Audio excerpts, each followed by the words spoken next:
महामहिम राष्ट्रपति जी के अभिभाषण पर धन्यवाद प्रस्ताव पर बोलने को आपने मुझे अवसर दिया, इसके लिए मैं आपका आभारी हूं।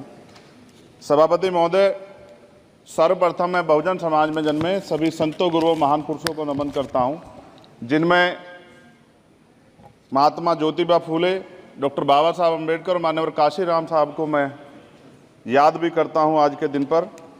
साथ साथ नगीना की महान जनता और भीम आर्मी और हमारी पार्टी आज़ाद समाज पार्टी काशीराम के साथियों का भी धन्यवाद करता हूं। इसके बाद अपने कुल गुरु जगत गुरु सदगुरु रविदास जी महाराज को भी मैं नमन करता हूं, जिन्होंने दुनिया को लगभग 600 साल पहले बेगमपुरा शहर के रूप में दुनिया का सबसे महान लोकतांत्रिक दर्शन दिया। अध्यक्ष महोदय, माननीय सभापति जी, 14 अगस्त 1947 को ये देश अंग्रेजों के अधीन था। 15 अगस्त 1947 को हम लोग आज़ाद हुए। 16 अगस्त 1947 को देश आज़ादी में था, लेकिन धन धरती राजपाट में बंटवारा नहीं हुआ। जो साधन संसाधन थे उनमें बंटवारा सही रूप से न होने के कारण एक बहुत बड़ी आबादी सुविधाओं से वंचित और सम्मान से वंचित रह गई। उनको सम्मान देने के लिए और अंतिम व्यक्ति तक सुविधाएं पहुंचे, इसके लिए लोकतंत्र की व्यवस्था हुई। लेकिन आज़ादी के 70 साल बाद भी हम कहाँ खड़े हैं, इस पर ये चिंता का विषय है। मैं मानता हूं कि सामाजिक न्याय तभी होगा माननीय सभापति जी, जब जातीय जनगणना पूरी होगी और जातीय जनगणना कराई जाएगी और साथ साथ संख्या के आधार पर आरक्षण जो है वंचित वर्गों का बढ़ाया जाएगा। उसके साथ साथ जब राष्ट्रपति जी अभिभाषण पर बात रख रही थी तो उन्होंने शहरी और ग्रामीण क्षेत्रों के विकास की बात कही और ये भी कहा कि दुनिया में सबसे उत्तम शहर हमारे यहाँ बने। लेकिन माननीय सभापति जी, 70% आबादी तो गांव में निवास करती है, तो गांव की आबादी के बारे में भी सोचना होगा कि उनका जीवन कैसे बदले। माननीय सभापति जी, उच्च शैक्षणिक संस्थानों में बहुजन समाज के जो छात्र हैं उनके साथ कास्ट एट्रोसिटी हो रही है, निरंतर उनकी हत्या हो रही है। साथ साथ जो सरकारी कर्मचारी हैं दफ्तरों में, उनके साथ भी जो SC ST OBC और मुस्लिम और अन्य धार्मिक अल्पसंख्यक, उनके साथ भी माननीय सभापति जी जातिगत और धार्मिक जो है शोषण किया जा रहा है। इसलिए मेरी मांग भी है कि पुरानी पेंशन को भी अध्यक्ष जी बहाल किया जाए। जो कर्मचारी देश की सेवा में लगे हैं उनका भी सम्मान होना चाहिए। साथ साथ सभापति जी, भाजपा ने चुनावी लाभ के लिए सबका साथ सबका विकास के नारे दिए जो खोखले हैं, क्योंकि 10 साल में दलित, पिछड़े, आदिवासी, मुस्लिम और अन्य धार्मिक अल्पसंख्यक जो अत्याचार हुए हैं वो किससे छिपे हुए नहीं हैं। ये गलत है, ये बंद होना चाहिए। सभापति महोदय जी, महामहिम राष्ट्रपति जी के अभिभाषण में निजी क्षेत्रों में SC ST OBC को रिजर्वेशन देने का कोई उल्लेख नहीं हुआ है, जो कि आज चर्चा का विषय, क्योंकि 98% प्राइवेट सेक्टर है, 2% सरकारी सेक्टर है, तो 98% प्राइवेट सेक्टर में भी हमारी हिस्सेदारी की बात होनी चाहिए। माननीय सभापति जी, आशा कार्यकर्ताओं, आंगनबाड़ी वर्करों, भोजन माताओं के वेतन वृद्धि पे भी कोई उल्लेख नहीं हुआ है, वो भी अभी नंगे, उन पर भी सोचना पड़ेगा।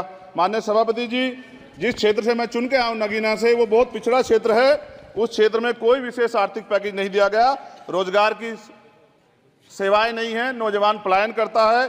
IIT, IIM, एम्स, केंद्रीय विद्यालय आदि शिक्षा में और चिकित्सा संस्थानों की स्थापना होनी चाहिए, जो कि नहीं है।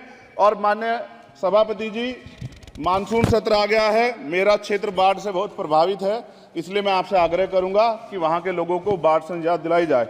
माननीय सभापति जी, चीन हमें आंख दिखा रहा है और लगातार हमारे देश की सीमाओं में घुसपैठ कर रहा है, इसलिए अग्निवीर योजना को हटाकर पुनः सेना भर्ती शुरू की जाए और साथ साथ भारत की सबसे प्राचीन व बहादुर रेजिमेंट में से एक चमार रेजिमेंट को पुनः बहाल करा जाए, ऐसा भी मेरा आपसे आग्रह है। माननीय सभापति जी, पिछले सारे प्रधानमंत्रियों ने मिलकर जितना कर्ज लिया है उससे दुगना कर्ज हमारे वर्तमान के प्रधानमंत्री जी ने लिया है। किसान अगर अपना कर्ज माफ कराने के लिए जाता है तो लाठी झेलनी पड़ती है, जबकि सरकार ने धन्ना सेठों का 15 लाख करोड़ रुपया माफ किया है। इस ओर हमें ध्यान देना पड़ेगा, हमारी आने वाली पीढ़ियों को ये कर्ज चुकाना पड़ेगा। माननीय सभापति महोदय जी, किसानों को MSP की लीगल गारंटी तथा किसानों का कर्ज माफ होना चाहिए। साथ साथ 2 अप्रैल 2018 को SC ST के बच्चों पे बहुत बड़े पैमाने पे मुकदमे लगे थे, वो हमारी लड़ाई सही थी, ये सुप्रीम कोर्ट ने माना और बाद में सरकार ने माना, वो मुकदमे तुरंत वापस होने चाहिए। माननीय सभापति जी, प्रेस जो है उस पर भी शिकंजा कसा जा रहा है। जो पत्रकार सरकार खिलाफ बोलता है नौकरी से हाथ धोना पड़ता है, और सोशल मीडिया हमारा हथियार है, उस पर तरह तरह के प्रतिबंध लगाए जा रहे हैं और विरोध करने वालों को सोशल मीडिया हैंडल भी सस्पेंड करा दिए जा रहे हैं। साथ साथ सभापति जी, पेपर लीक और परीक्षाओं के कैंसिल होने से देश के नौजवानों का भविष्य खतरे में है। नीट, यूपी सिपाही भर्ती सभापति जी और 69,000 शिक्षक भर्ती में आरक्षण घोटाला हुआ है, कोई पूछने वाला नहीं, खून के आंसू रो रहे हैं बच्चे, बेरोजगारी का दंश युवा झेल रहे हैं। इसलिए मेरा आग्रह है कि युवाओं के लिए कृपया समाप्त करें चंद्रशेखर। माननीय सभापति जी, मैं पहली बार बोल रहा हूं, आप कहेंगे मैं बैठ जाऊंगा, मैं आपकी बात, मैं संवैधानिक मर्यादा का पालन करूंगा, मगर हम तो माननीय सभापति जी सुन ही रहे हैं। आप बोलिए, 1 मिनट। धन्यवाद। एक मिनट और बोलिए। अध्यक्ष सभापति जी, नारी सम्मान की बात करने वाली सरकार, हमने मणिपुर देखा सर, हमने पहलवान बेटियों का हर्ष देखा सर, और हमने सर हाथरस की बेटी का हर्ष देखा सर, और हाथरस के परिवार को जो वादा किया था सरकार ने वो भी पूरा नहीं किया। और महिलाओं में भी, स्पेशली दलित, पिछड़े और मुस्लिम वर्ग की, आदिवासी वर्ग की महिलाओं के साथ आज भी एनसीआरबी का डाटा कहता है सर जो जुल्म हो रहा है वो सहनीय नहीं है सर। साथ साथ कोविड में तैरती, हमने कोविड में बहुत सुना सर, कोविड में तैरती लाशें भी गंगा में हमने देखी है सर, और मजदूरों का हाल भी हमने देखा है। सभापति जी, बस सब समाप्त कर रहा हूं। नोटबंदी पे छोटे मजले उद्योग की जो कमर टूटी वो भी हमने देखी है। सभापति जी, शैक्षणिक संस्थानों, विश्वविद्यालयों में, चिकित्सा संस्थानों में ओबीसी एसटी के योग्य अभ्यर्थी को एनएफएस करके जिस तरह निकाला जा रहा है, लेटरल एंट्री करके जिस तरह हमारे रास्ते बंद किए जा रहे, ये भी हम देख रहे हैं सभापति जी।